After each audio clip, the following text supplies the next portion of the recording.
오늘 우리에게 주신 하나님의 말씀 마태복음 5장 1절에서 10절의 말씀입니다. 우리 다 같이 한 목소리로 봉독합니다. 예수께서 무리를 보시고 산에 올라가 앉으시니 제자들이 나아온지라.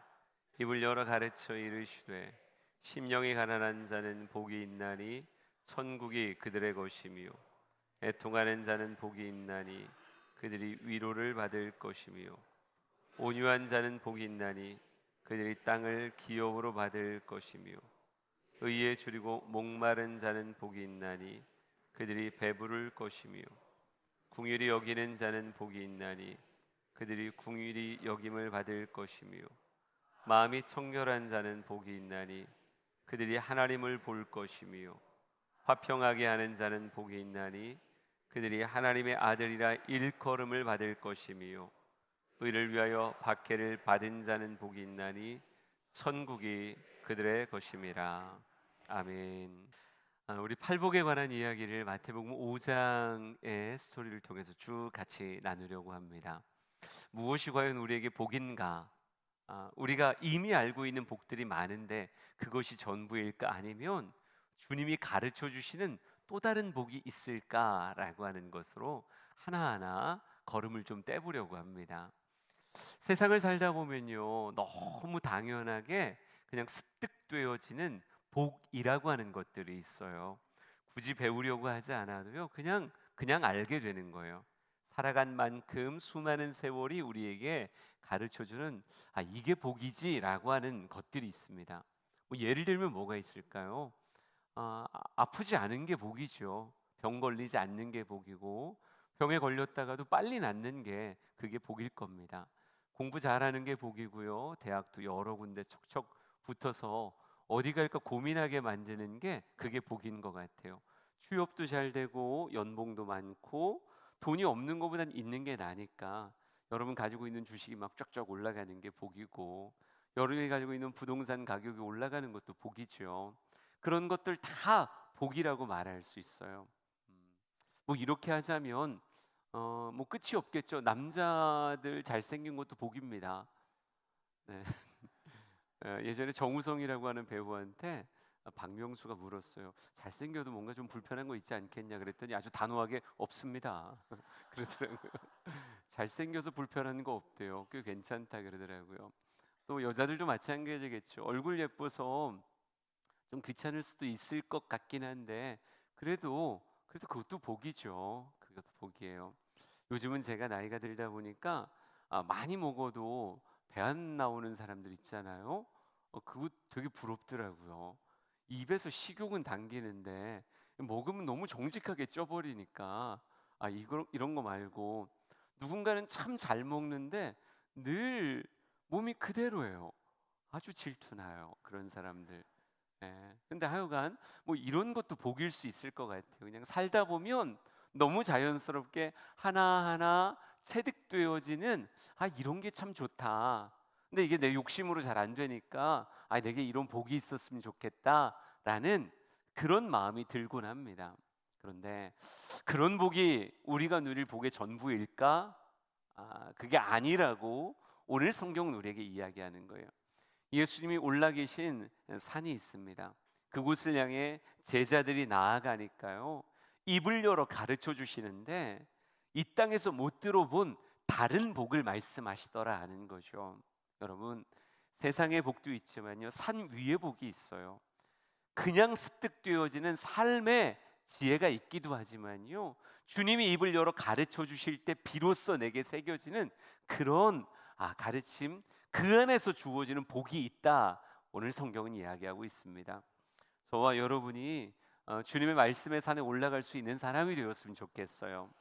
이 공간에 여러분 와 계신 건 맞는데 이왕이면 말씀한 산에 올라가려고 하고 입을 열어 가르치는 주님의 음성이 여러분에게 들려오게 되기를 진심으로 소망합니다.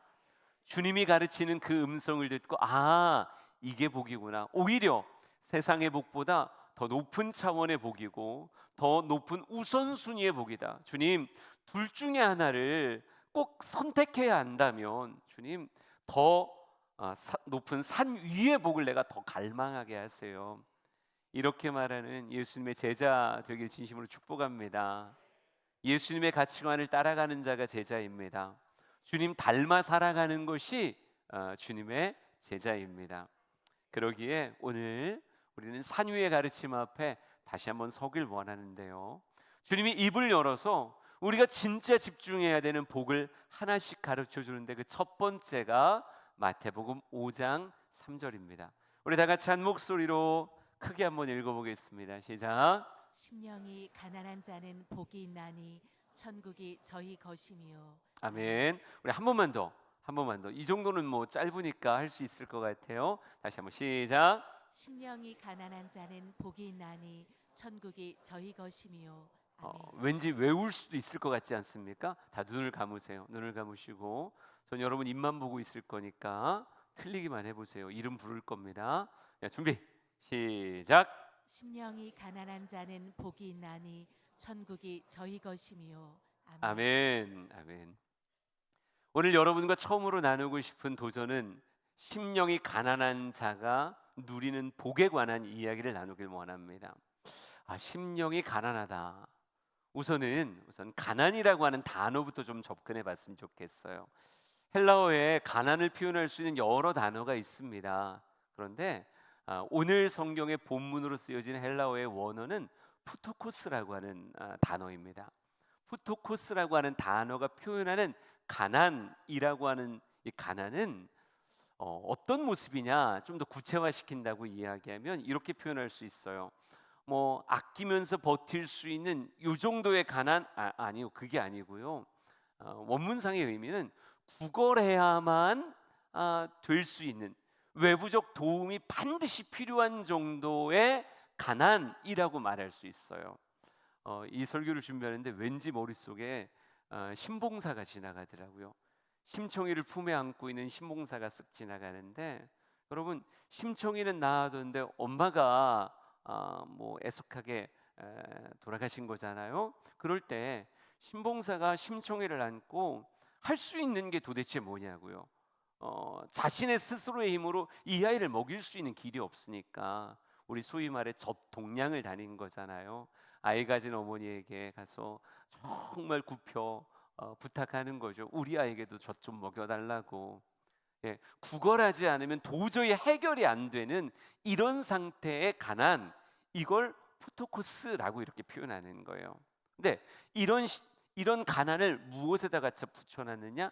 심령이 가난한 자라고 이렇게 말하며 물질적인 가난을 이야기하는 게 아니더라고요. 경제적 가난이 아니라 심령의 가난이에요. 마음의 가난이고, 누구를 향한? 특별히 하나님을 향한 느껴지는 영적 갈망, 갈증, 영적인 가난함을 느끼는 것이 무엇이다? 심령의 가난함이다. 이렇게 설명할 수 있어요. 그러니까 언어로 표현하면 이렇게 표현되는 거예요. 나는 하나님이 절대적으로 필요합니다. 나는 하나님 없으면 안 됩니다. 하나님, 난 주님께 의존된 자이오니 하나님이 공급하시는 은혜가 나는 꼭 필요합니다 라고 고백하는 중심의 고백을 가진 자가 심령이 가난한 자라고 말할 수 있어요. 우리 성경 말씀 이사야 66장으로 가서 표현하는 말씀을 한번 읽어볼 겁니다. 66장 2절 다 같이 읽습니다. 시작. 나 여호와가 말하노라. 내 손이 이 모든 것을 지었으므로 그들이 생겼느니라. 무릇 마음이 가난하고 심령에 통회하며 내 말을 듣고 떠는 자, 그 사람은 내가 돌보려니와. 아멘. 여러분, 하나님께서 이렇게 말씀하십니다. 내 손이 모든 것을 지었으므로 그들이 생겼느니라, 이렇게 말하고 있어요. 여러분, 우리는 스스로의 생각과 스스로의 노력으로 만들어진 존재가 아니라 하나님이 손으로 지으셨기에 이런 기가 막힌 생명체로서 우리는 이 땅의 삶을 살고 있는 겁니다. 우리는 철저히 하나님께 의존되어져서 존재하는 거예요. 생명으로서도 그렇고요. 우리가 살아감이라고 하는 것도 어찌 보면 철저히 하나님 앞에 의존되어져 있습니다. 우리가 기거하기에 너무 완벽한 조건을 가지고 있는 이 지구라고 하는 행성도 우리가 한 게 아니고, 누가? 하나님이 그대로 창조해서 우리 한 사람 한 사람에게 선물같이 주신 것이 바로 뭐예요? 이 지구라고 하는 행성이라고 말할 수 있어요. 여러분, 그래요. 하나님의 손 없이 그 어떤 것도 존재할 수 없고, 하나님의 도우심 없이는요 그 어떤 것도 존재를 이어갈 수 없어요. 그러니까 원래 인간은 하나님께 뭐 됐다고요? 의존되어진 존재로 창조되어져 있단 말이죠. 근데 참 희한한 건 철저하게 하나님의 의존되어져 있으면서도 누군가는 이 의존을 인정하며 하나님을 더욱 의지하는 자가 있는가 하면, 하나님께 의존되어져 있는 존재임에도 이것을 망각한 채 하나님의 도우심이 필요 없는 듯 인생을 살아가는 사람이 있어요. 여러분, 모든 생명체는 하나님께 철저하게 기대어져 있어요. 그냥 상상이나 한번 해보세요. 여러분, 우리의 심장이라는 것, 우리의 뭐 오장육부 다 마찬가지지만 그 중에 심장이라고 하는 것이 여러분의 의지에 달려 있다고 생각해 보세요. 그러면 과연 우리가 우리의 심장 하나를 제대로 컨트롤할 수 있을까요?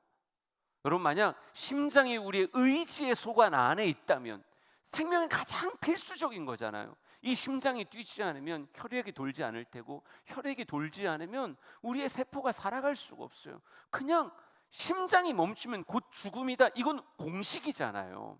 그런데 심장이 인간의 의지 안에 있다?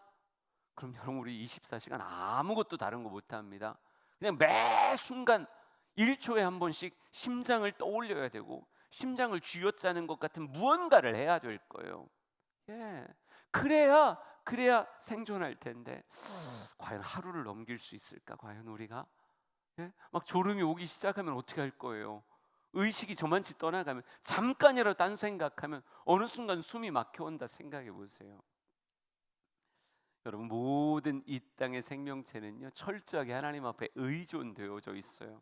여러분이 아무 생각 안 하는 이 순간에도 여러분의 생명이 유지되기 위해서 우리 육체, 내가 가지고 있는 이 육체조차도 철저하게 자기의 기능을 하나님의 그 섬세한 손길 안에서 그 역할을 하고 있는 거예요. 그런데 참 안타까운 건 그런 하나님께 의존되어진 생명체가 하나님을 의지하지 않는다는 거예요. 의존되어져 있는데 그걸 인정하고 하나님을 더욱 의지해야 되는데 그걸 안 해요. 그러니 그의 인생에 뭐밖에 없는 거예요? 그냥 보편적인 하나님의 정말 자비하심, 그것 안에서 그냥 생명으로 살아갈 뿐이에요. 근데 아까 읽었던 성경에 뭐라고 써 있냐면 이렇게 써 있어요. 무릇 마음이 가난하고 심령이 통회하며 내 말을 듣고 떠는 자, 그 사람은 내가 돌보려니와 라고 말하고 있어요. 존재케 하시는 은혜뿐 아니라 돌보시는 은혜가 있단 말이에요. 히브리서엔 뭐라고 말합니까? 때를 따라 돕는 은혜라고 이렇게 말하거든요. 그러니까 하나님 앞에 의존된 자가 의존되었음을 인정하며, 하나님, 주님의 은혜로 나의 삶이 돌보아지길 원합니다 라는 마음으로 마음이 가난하고 심령이 통회하며 하나님 앞에 떠는 자가 있다, 이렇게 말하는 거예요. 여러분, 저는 우리 주양의 성도들이 그랬으면 좋겠어요.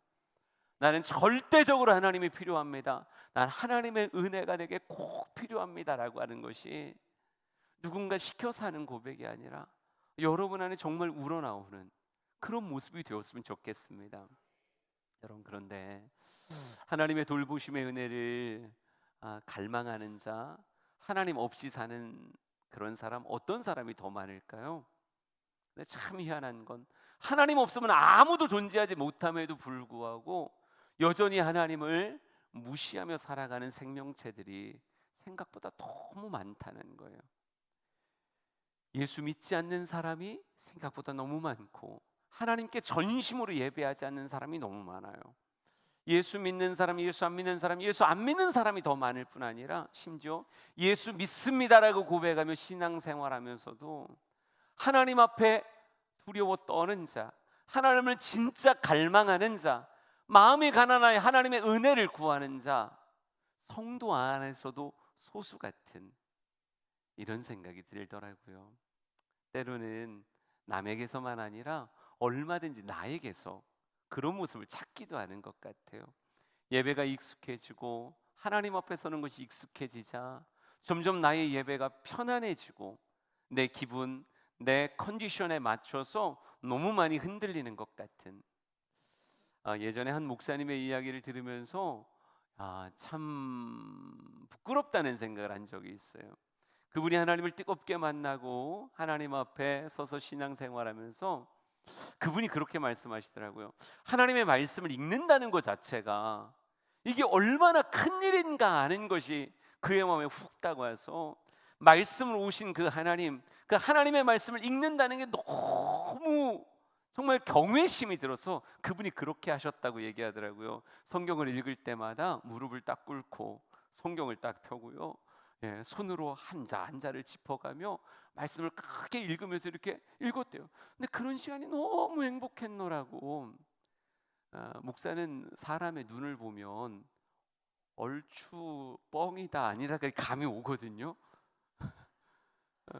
그런데 아무리 봐도 진짜 같은 거예요.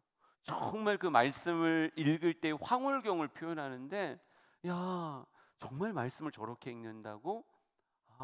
그게 훅 다가오는 거예요. 여러분, 제가 200일 성경 통독을 하고 있는 진짜 멋진 목사입니다. 못하시는 분들이 상당수기 때문에 이렇게 말해도 될 것 같아요.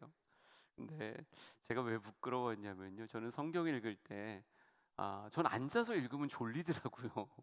그래가지고 요즘 서서 읽거든요. 성경을 서서 읽는데, 제 목양실에서도 스탠딩 할 수 있는 보면들을 갖다 놓고 올려놓고 거기서 읽고, 집에서도 서서 읽어요. 서서 읽는데 이 성경을 이렇게 놓고 이렇게 그 앞에 서서 읽다 보니까 은근히 이런 욕심이 드는 거예요. 성경도 읽으면서 동시에 운동도 하면 좋지 않을까? 그래서 어차피 성경을 쭉 읽으니까 읽으면서 막 스트레칭을 막 이렇게 하고 막 아이샤 파닥파닥거리면서 성경을 읽고 있었거든요. 그런데 그분이 무릎을 딱 꿇고 성경을 막 이렇게 읽는다는 모습 보니까 나는 가짜구나. 나는 가짜구나. 막 이런 생각 확 밀려와요. 여러분, 목회하다 보니까요, 이렇게 뭐 성도들의 얼굴이 이렇게 눈에 들어와요. 예배를 드리기 위해서 온 여러분의 모습이 쫙 들어온다고요. 그런데 늘 느끼는 안타까움 중에 하나가, 누군가는요 분명히 이 자리에 있긴 있는데 예배하는가? 라고 하는 것 안에 물음표가 달리는 그런 사람들이 있어요. 왜? 표현이 되거든요. 찬양하는 모습 안에, 기도하는 모습 안에, 말씀 앞에 서 있는 모습 안에 마음이 때로는 스물스물 나오는데, 그 안에 진정한 찬양의 모습이, 기도의 모습이 때로는 그 마음이 느껴지지 않아서 가슴 아플 때가 있어요. 저는 우리 주양의 성도들이 정말 최고의 예배자가 되었으면 좋겠고, 마음이 가난해서 하나님의 은혜를 갈망하는 그런 예배, 그런 예배가 우리 교회의 예배 되었으면 참 좋겠습니다. 여러분에게 소개하고 싶은 예배자가 성경에 한 명 있어요. 사도행전 10장에 등장하는 사람이니까 한번 읽어보겠습니다. 25절, 26절 그리고 30절의 말씀입니다. 같이 한 목소리를 읽어보세요. 시작. 마침 베드로가 들어올 때 고넬료가 맞아 발 앞에 엎드려 절하니, 베드로가 일으켜 이르되 일어서라, 나도 사람이라 하고, 내가 곧 당신에게 사람을 보내었는데 오셨으니 잘하였나이다. 이제 우리는 주께서 당신에게 명하신 모든 것을 듣고자 하여 다 하나님 앞에 있나이다. 아멘. 마침 베드로가 들어올 때 고넬료가 맞이합니다. 맞이하는데 어떻게 맞이했냐면요, 발 앞에 엎드려 절했다, 이렇게 쓰여져 있어요. 여러분, 이게 마땅하지 싶으시면 아직 배경이 안 보이는 거예요. 고넬료의 직업이 뭔지 아십니까? 뭘까요? 로마의 백부장입니다. 로마의 백부장이에요. 베드로는요, 그냥 유대인입니다. 로마가 유대를 통치하고 다스리면서 특별히 이 유대라고 하는 족속의 치안을 담당하고, 때로는 잘못하는 사람들 있으면 혼내주라고 보낸 로마에서 파송되어진 군인이 고넬료였어요. 이 고넬료라고 하는 사람이 너무 당연하게 신분의 차이라고 얘기하면, 고넬료가 하늘이면 베드로는 땅입니다. 아무리 사람들이 유대 사람들이 뭐라고 얘기해봐야 로마의 백부장의 시선 앞에서 저 진짜 작은 사람일 수밖에 없어요. 혹시 미스터 선샤인이라고 하는 그런 드라마 보셨습니까? 이렇게 얘기하면 늘 그러지만 성경도 안 읽는데 드라마도 안 보면 난 뭘 가지고 설교를 해야 되나? 거기에 이병헌이라고 하는 어떻게 보면 되게 멋진 역할을 감당했던 주인공이 나오죠. 근데 이 사람이 미군의 대위예요, 중위예요. 뭐 그 정도예요, 그 정도.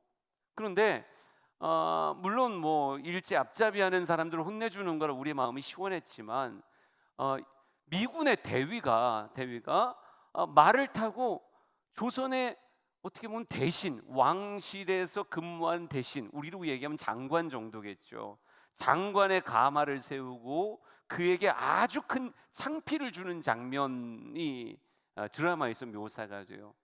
우리는 신나지만 여러분, 그게 어찌 보면 시대상으로 얘기하면 이게 정복된 민족의 비참함이죠. 정복자 앞에 굴복할 수밖에 없는 그런 비참함인 거예요.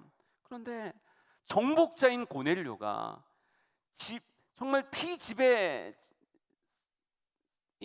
이 베드로라고 하는 사람 앞에 발 앞에 엎드려 절했다는 거예요. 얼마나 공손했는지 베드로가 다급히 고넬료를 일으키면서 이렇게 말합니다. 일어서라, 나도 사람이다. 나도 사람이다. 그러니까 사람에게 보이는 경배가 아니라 더 큰 경배를 누구에게 보였다는 거예요? 베드로에게 보였다는 거예요. 여러분, 왜 그랬던 걸까요? 왜 그랬을까요? 그 다음에 성경에서 이렇게 말합니다. 내가 곧 당신에게 사람을 보내었으니 오셨으니 너무 좋습니다. 이제 우리는 주께서 당신에게 명령한 모든 것을 듣고자 하여 하나님 앞에 있나이다, 이렇게 말해요. 그는 하나님 앞에 선 마음을 가지고 누구 앞에 선 거예요? 베드로 앞에 선 거예요. 베드로라고 하는 사람에게 담아주신 그 하나님의 말씀을 존중하기 위해 그 말씀을 내가 얼마나 갈망하여 듣길 원하는가라고 하는 걸 무엇으로 보여준 거예요? 그 앞에, 말씀 앞에 엎드려 절하고 다소곳 앞에 주여 우리에게 말씀하소서라고 하는 태도로 보여준 거예요. 여러분, 몸으로 표현된다니까요. 표정으로 표현된다니까요. 언어로 표현된다니까요. 우리 안에 있는 하나님을 높이고 하나님 앞에 서서 말씀 듣길 원하고 그분 앞에 기도하길 원하고 그분 앞에 찬송하길 원하는 게 그냥 다 이렇게 드러나게 되어 있는 거예요. 전 고넬료 같은 예배자가 우리 주양 안에 가득하길 원합니다. 목사라서 높이는 게 아니라 진짜 하나님이 그를 통해 내게 말씀하시니까 찬양단이 찬양할 때 우리도 같이 하나님 앞에 경배하겠습니다라고 하는 마음을 가지고 내 100%를 가지고 예배할 수 있는 그런 사람이 되었으면 좋겠어요. 여러분, 진짜 예배는 환경이 변해서 되는 게 아니라 그냥 내가 변해서 그렇게 되는 거예요. 내 마음가짐이 변하면 어느 순간 예배가 진짜 경배의 잔치가 되어집니다. 근데 내 마음이 변하지 않으면 아무리 좋은 악기를 깔아도요, 아무리 좋은 스피커와 아무리 좋은 찬양단을 데려놔도 그건 아무것도 아닌 게 되어버려요. 우리가 과연 진정한 예배자로서 마음의 갈망, 마음의 가난함을 가지고 하나님 앞에 나아가고 있는가, 그렇지 않은가. 저는 오늘 이 시간에 거울 앞에 선 사람으로 여러분이 스스로를 비추어 보았으면 좋겠고, 내가 과연 어떻게 보이는가, 내 예배가 과연 어떤 모습인가 여러분이 살필 수 있었으면 좋겠습니다. 도대체 누가 마음이 가난한 사람이 될 수 있을까? 방금도 얘기했지만요, 나를 아는 사람인 것 같아요. 내가 어떤 사람이다라고 하는 걸 알 때 진짜 하나님께 의존한 마음의 가난함을 느낄 것 같습니다. 전도서 7장 20절에 사람들을 뭐라고 표현하는지 한번 같이 읽어볼까요?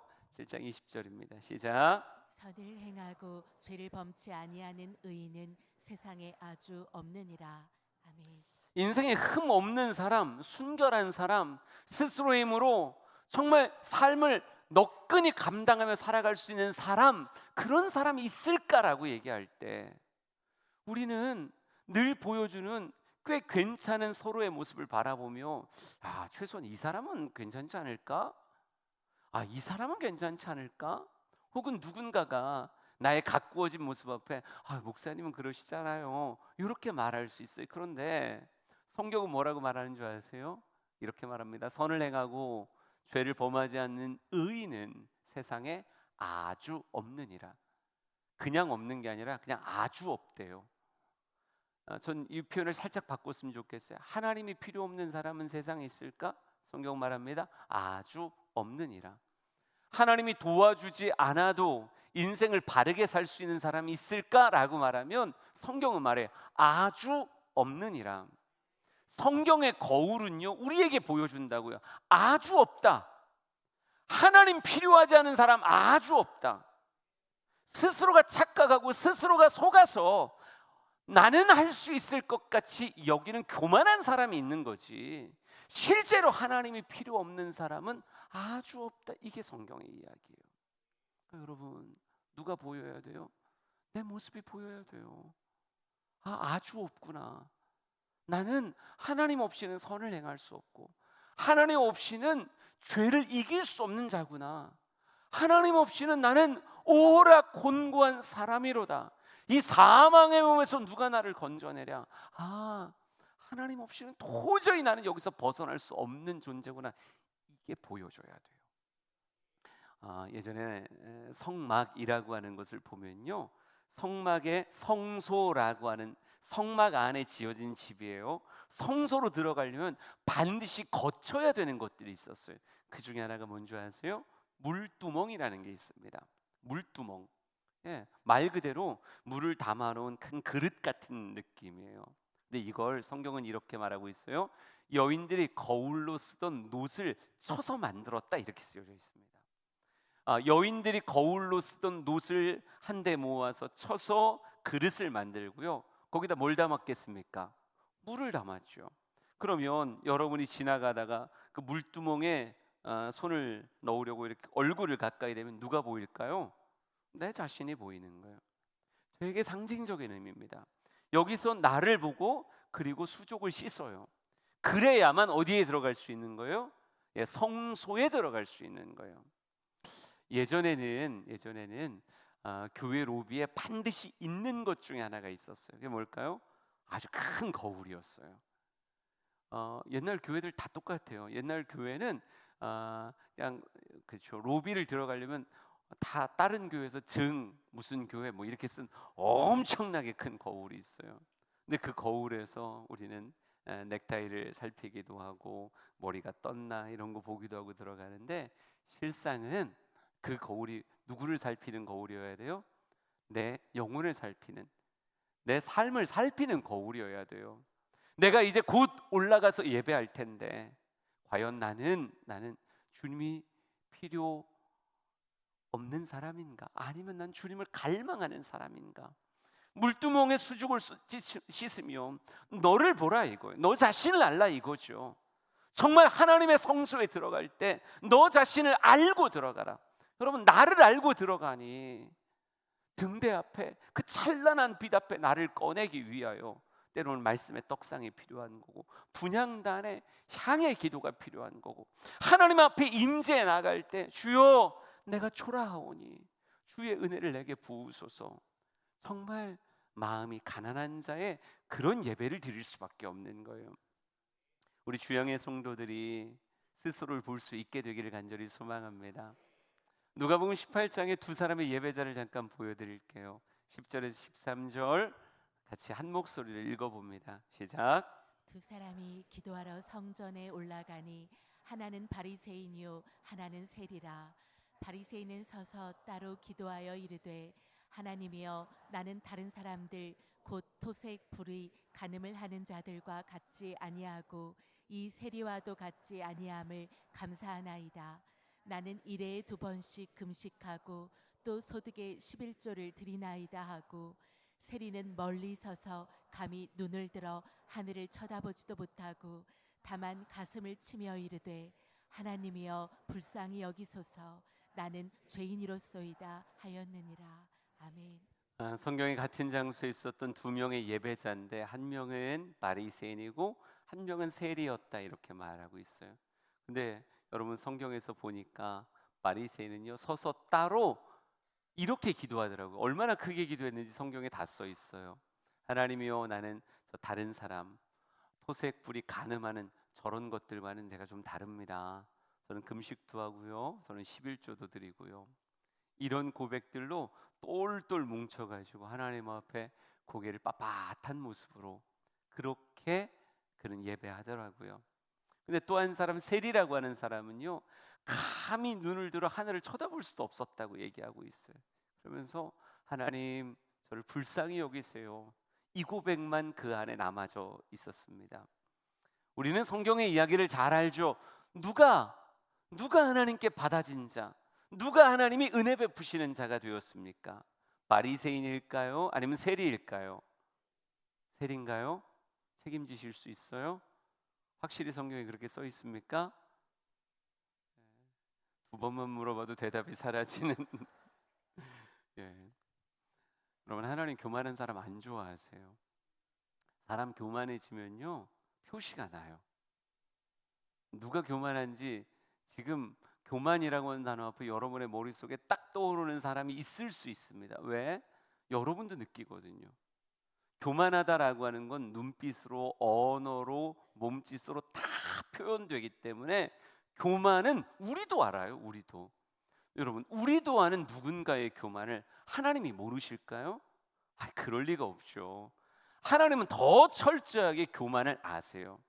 근데 이 바리새인은 자기가 행했던 작은 금식, 작은 11조의 헌신, 저 사람은 했지만 나는 하지 않았던 어떤 불의, 토색, 간음 이런 것 때문에 높아질 대로 높아졌더라고요. 하나님, 제가 이런 사람입니다. 하나님, 제가 이런 사람입니다. 어느 순간 딱딱하고 뻣뻣한 그런 예배를 드리고 있더라고요. 하나님 받으셨을까요? 하나님 진짜 싫어하는 게 교만이기에 하나님 앞에 높아진 마음, 하나님은 그 마음에 은혜를 흘려보내지 않아요. 아니요, 은혜를 흘려보내도 높아진 곳엔 은혜가 머물 수가 없어요. 그냥 다 밑으로 빠지는 거예요. 그런데 겸손했던, 아니면 낮아졌던, 아니 마음이 진짜 주님 앞에 가난했던 한 세리는요 하나님 앞에 주여 저를 불쌍히 여기세요. 왜? 내가 내 삶을 아니까요. 내 인생을 아니까. 세리라고 하는 단어가 표현하고 있기도 하지만 여러분 그렇다고 해서 세리를 모두 다 똑같이 일반화시킬 수는 없을 수 있어요. 성전에 나와서 기도하고 매달리는 그런 세리예요. 그러니까 우리가 알고 있던 뭐 삭개오 같은 세리가 아닐 수 있단 말이에요. 그렇지만 그는 자신의 삶을 하나님 앞에 비출 때마다 하나님의 그 크심 앞에 나의 그 작아짐을 느끼는 거죠. 하나님께 의지하고 의존하지 않고는 살아갈 수 없는, 하나님 없이 선을 행할 수도 없고 하나님 없이 죄를 이길 수도 없는 자신의 모습이 보여지는 거죠. 나를 본 세리는 무엇하는 거예요? 하나님 나를 불쌍히 여기세요. 이게 그의 눈빛 안에, 그의 목소리 안에, 그의 몸짓 안에 녹아져서 하나님 앞에 올라가더라고요. 하나님은 바리새인의 기도를 받지 않으셨고요, 세리의 이 모습을 받으시고 이 사람에게 은혜를 허락하셨습니다. 저는 우리 주양의 성도들이 교만하지 않았으면 좋겠어요. 저도 여러분도 서로 교만하지 않은, 우리가 서로를 느끼잖아요. 제가 교만해지면 누가 느낄까요? 여러분이 느낀다니까요. 얼라 우리 목사님 요즘 교만하네? 느껴요. 근데 반대인 것도 아세요? 여러분이 교만해져도 제가 느껴요. 우리 권사님이 우리 장로님 요즘 딱딱해졌는데 어라? 이런 게 느껴진단 말이에요. 근데 우리도 느끼는 그 교만을 하나님이 모르실까? 하나님은 교만을 대적하신다고 써 있지 교만에게 은혜를 주신다고 써 있지 않습니다. 그러니 우리는 어떻게 해야 되는 거예요? 내 삶의 영혼의 가난함을 진짜 하나님 앞에 고백하며 하나님의 은혜를 구하는 자가 되어야 돼요. 계시록 3장 17절 라오디게아 교회 이야기 너무 잘합니다. 한번 같이 읽어볼 거예요. 계시록 3장 17절입니다. 시작. 내가 말하기를 나는 부자라 부요하여 부족한 것이 없다 하나 내 곤고한 것과 가련한 것과 가난한 것과 눈먼 것과 벌거벗은 것을 알지 못하도다. 아멘. 분명히 라오디게아 교회는요 부자였을 거예요. 부자라 부유하여 부족한 것이 없다, 이 말은 근거 없이 나오진 않았을 겁니다. 무언가 괜찮았을 거예요. 뭐 주식이 많이 올랐든지 부동산이 많이 올랐든지 하여간 뭔가 있겠죠. 뭔가 있으니까 부자입니다. 저 부유하여 부족한 것이 없어요. 주님, 전 주님께 원하는 거 없어요. 전 괜찮습니다. 이렇게 말하는 거예요. 제가 가끔 딸들한테 아빠는 너한테 원하는 게 없어. 너나 잘해. 아주 교만하게 이렇게 말할 때가 있거든요. 그런데 라오디게아 교회 사람들이 그랬다는 거죠. 사람 앞에 이렇게 말해도 되게 교만해 보이는데 하나님 앞에 나는 부자라 부유하여 부족한 것이 없다 이렇게 말해요. 그런데 진짜 내가 자랑하고 있는 그 작은 것이 나를 진짜 책임질 수 있는 것이 됐냐라고 말했을 때 성경은 말합니다. 너의 곤고한 것, 가련한 것, 가난한 것, 눈먼 것, 벌거벗은 것을 넌 아직 모른다라고 말하고 있어요. 나는 부자라고 말할 만큼의 그 무언가를 가지고 있어서 이거면 된다고 얘기하는 건데, 이거면 하나님 은혜 없어도 난 충분히 감당할 수 있다라고 얘기하는 건데 하나님은 아니라는 거예요. 너 그거 갖고 있어도 넌 곤고하고 가련하고 눈멀고 가난하고 벌거벗었다라고 말하며 그거 가지고 안 된다라고 얘기하신다고요. 여러분이 지금 뭘 가지고 있든 그걸로 안 됩니다. 여러분의 인생을 능히 감당할 만큼의 근원이 그건 안 된다고요. 여러분 사람들하고 비교해 봤을 때 명백하게 여러분의 자산이 부자라고 말할 수 있는, 야, 나 이미 고유가 그 지원금 못 받았잖아, 나 엄청 나라에서 인정해 줬어. 여러분 그걸로 여러분의 인생 책임질 수 있을 것 같으세요? 아니에요. 그걸로 여러분의 인생 책임질 수 없어요. 그거 못 받았어도 하나님 볼 땐 여전히 곤고하고 가난하고 가련해요. 그러니 우리는 어떤 삶의 태도를 가지고 있어야 되느냐? 하나님 앞에는 늘 마음이 가난한, 심령이 가난한, 하나님, 제 인생을 능히 감당할 힘이 저에게 없습니다. 하나님, 나는 당신을 예배합니다. 하나님, 나는 당신을 의지하고 기대입니다. 내 생명의 근원이 당신이시고 내 삶의 모든 걸음이 주께 의존되어져 있사오니 내 삶에 은혜를 거두지 마옵소서. 평생 내 삶의 은혜가 흘러가게 하옵소서. 이 심령의 가난함이라는 게 우리 모든 성도의 공통된, 한 명도 빠짐없는 공통된 고백이었으면 좋겠어요. 시편 63편 1절 2절 이걸 마지막으로 볼 겁니다. 우리 성경 말씀 같이 읽습니다. 크게 시작. 하나님이여 주는 나의 하나님이시라. 내가 간절히 주를 찾되 물이 없어 마르고 황폐한 땅에서 내 영혼이 주를 갈망하며 내 육체가 주를 앙모하나이다. 내가 주의 권능과 영광을 보기 위하여 이와 같이 성소에서 주를 바라보았나이다. 아멘. 시편 63편 누가 지었을까요? 누가 지었을까요? 자신 없으세요? 시편은 대충 다윗 그럼 맞습니다. 네, 다윗이 지었어요. 여러분이 아는 그 다윗, 싸움도 잘하고 얼굴도 잘생겼고 하프를 타면 귀신이 떠나가는 그 다윗이요. 얼마나 많은 사람들을 거느렸었는지, 다윗이 물 마시고 싶다고 얘기하니까 생명 걸고 우물물을 떠올 만큼의 충성된 사람들이 가득했던 그 다윗이요. 너무너무 잘난 다윗이요. 물론 63편은 그의 인생에 약간의 암흑기긴 하죠. 유대 광야에 있을 때 지은 시니까. 그렇지만 난 다윗의 일반적인 삶의 태도를 말하고 싶어요. 아무리 세상에 돈이 있어도, 명예가 있어도, 사람들의 찬사와 환호 안에 있어도 다윗은 하나님 앞에 설 때마다 늘 이렇게 표현합니다. 하나님이여 주는 나의 하나님이십니다. 내가 간절히 주를 찾되 물이 없어 마르고 황폐한 땅에서 내 영혼이 주를 갈망합니다. 주님 앞에 서면 난 늘 은혜를 갈망하는 자입니다 라고 말하며 그 앞에 서 있었던 게 다윗의 모습이었어요. 우리 1년 365일 한 해를 살아가며, 아니 나의 전생애를 살아가며 은혜에 목마른 자의 모습은 결단코 변하지 않는, 그 안에 때로는 장수가 됐을 때도 있을 테고 때로는 어마어마한 세입금을 거두는 왕이 되었을 때도 있을 거예요. 어떨 땐 비참할 때도 있겠죠.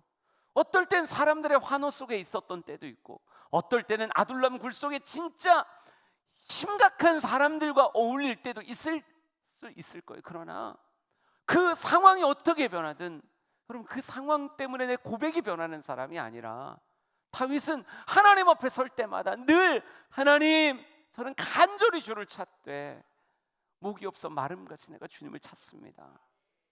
우리의 예배가 늘 뜨거우면 어떨까요? 제가 많은 곳에서 예배하잖아요. 근데 어떨 땐 정말 황홀한 예배자들 앞에 휩싸여서 예배를 드릴 때가 있어요.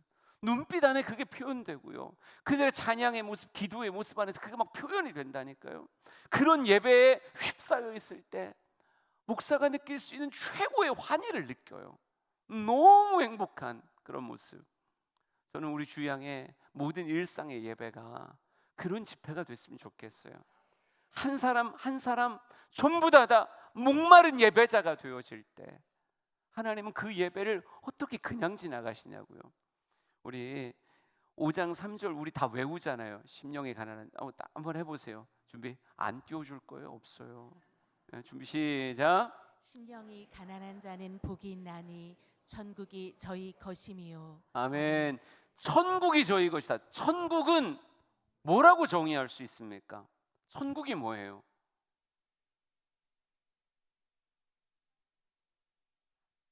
벽돌이 황금으로 되어 있는 곳이요? 아니요, 그래요. 하나님의 임재가 있는 곳. 해가 필요 없어요. 하나님의 영광의 광채가 그곳을 밝히는 곳.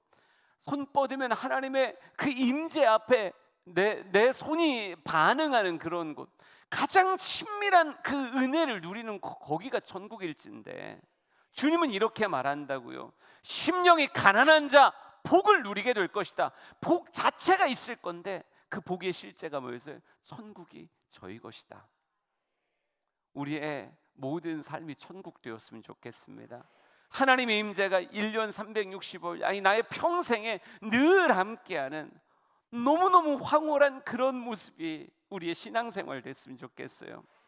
늘 주님을 느끼기에 늘 행복하고 늘 정말 거룩한 황홀경 안에 쌓여져 있는 그런 예배자가 되었으면 좋겠습니다. 우리 찬양할 건데요, 은혜 아니면 살아갈 수가 없네라고 하는 찬양 알죠? 이게 여러분의 고백됐으면 좋겠고, 심령의 가난함으로 찬양하고 기도할 수 있는 이 복된 시간 되길 원합니다. 우리 찬양합시다.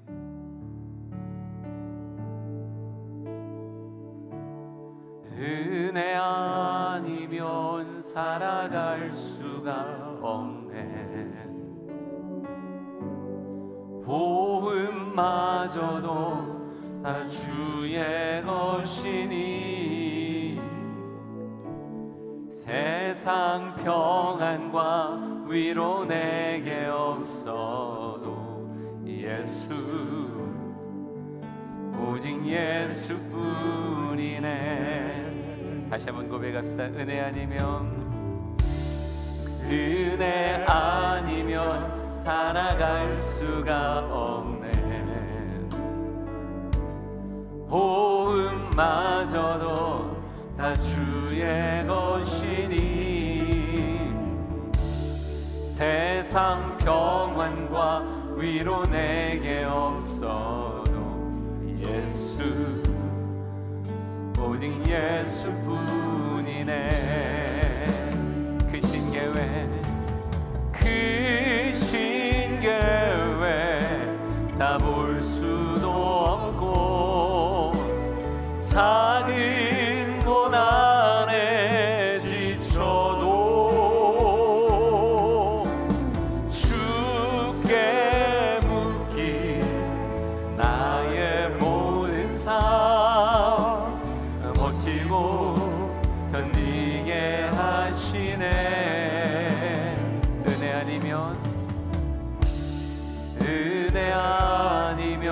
살아갈 수가 없네. 나의 모든 것 다 주께 맡기니 참된 평안과 위로 내게 주신 주 예수, 오직 예수뿐이네.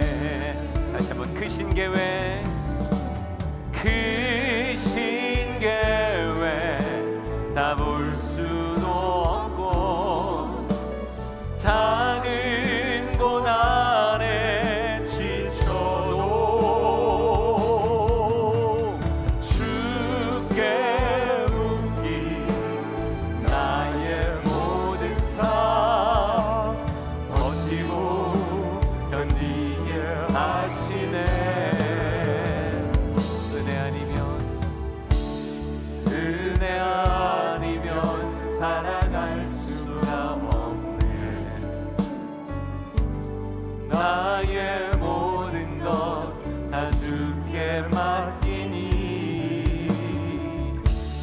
참된 평안과 위로 내게 주신 주 예수, 오직 예수뿐이네. 우리 시간 같이 기도합시다. 하나님, 내게 주님의 은혜가 필요합니다. 주님의 은혜가 필요함을 잊지 않게 하옵소서.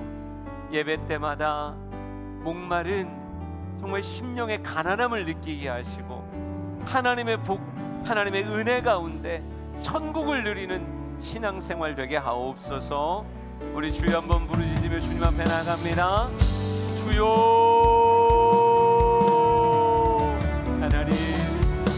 하나님 앞에 예배할 때마다, 하나님 앞에 경배할 때마다 내 삶이 하나님 앞에 의존되어져 있길 원합니다. 100%의 예배자가 되길 원합니다.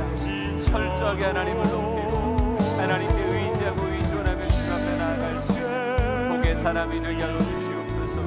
하나님, 영혼의 갈망을 잃어버리지 않게 하옵소서. 영혼의 갈망을 잃어버리지 않게 하옵소서. 하나님, 정말 진심으로 하나님 앞에 찬양하고 기도하고 경배하며 하나님 앞에 나아가기를 원하오니 주여 임하시옵소서. 하나님, 우리의 삶이 천국 되기를 원합니다. 날마다 하나님의 천국의 삶을 누리기를 원하오니 하나님, 목마른 자에게 마시게 하시고 줄인 자에게 아버지 먹게 하시는 그 하나님의 은혜의 샘, 은혜의 먹을 술을 놓치지 않고 이 땅의 삶을 살게 하여 주시옵소서. 내 처지와 형편에 상관없이 늘 주님을 갈망하는 자가 되게 하시옵소서. 힘들고 어려울 때만 주님께 손 내미는 자 되지 않게 하시고 하나님, 모든 상황 가운데 변함없이 늘 하나님 앞에 목마름과 갈망으로 예배하며 평생 하나님 기뻐하시는 예배자, 하나님이 있게 하실 수밖에 없는 예배자의 삶 살게 하옵소서. 하나님, 우리의 모습을 받아주시기 원합니다. 오 거룩하신 하나님, 우리의 삶에 임재 하옵소서. 오 주님, 우리의 모습을 받으시옵소서. 오 주님, 목마름으로 예배하게 하시고 하나님의 은혜, 하나님의 능력을 누리게 하옵소서. 오 주님, 감사합니다. 참된 평안과 위로 내게 주신 주 예수, 오직 예수뿐이네. 하나님, 인생에 어떤 일이 생겨야 주님께 목말라지는 사람이 아니라 내 삶의 환경의 변화와 아무 상관없이 내 삶은 전적으로 하나님 앞에 의존되어져 있기에 하나님 앞에 설 때마다 목마른 심령이 되어 찬양하고 목마른 심령 되어 기도하고 고넬료같이 주의 말씀 앞에 눈을 반짝일 수 있는 우리 주양의 모든 예배자가 되게 하옵소서. 우리의 예배가 주님께서 보시기에 너무 행복하기에 우리에게 복을 주시며 천국을 누리는 신앙생활, 하나님의 임재를 누리는 신앙생활 하게 하옵소서. 하나님, 세상 복보다 산 위의 복을 갈망합니다. 하나님이 복 주시는 심령의 가난함을 원합니다. 우리의 마음을 다스려 주시고 오직 주님께 목마르게 하옵소서. 이제는 예수 그리스도의 은혜와 하나님 아버지 크신 사랑하심과 성령님의 감화 감동하심이 주 앞에 서 있는 모든 예배자들 머리 위에 지금부터 영원토록 함께 하시길 간절히 축원하옵나이다. 아멘.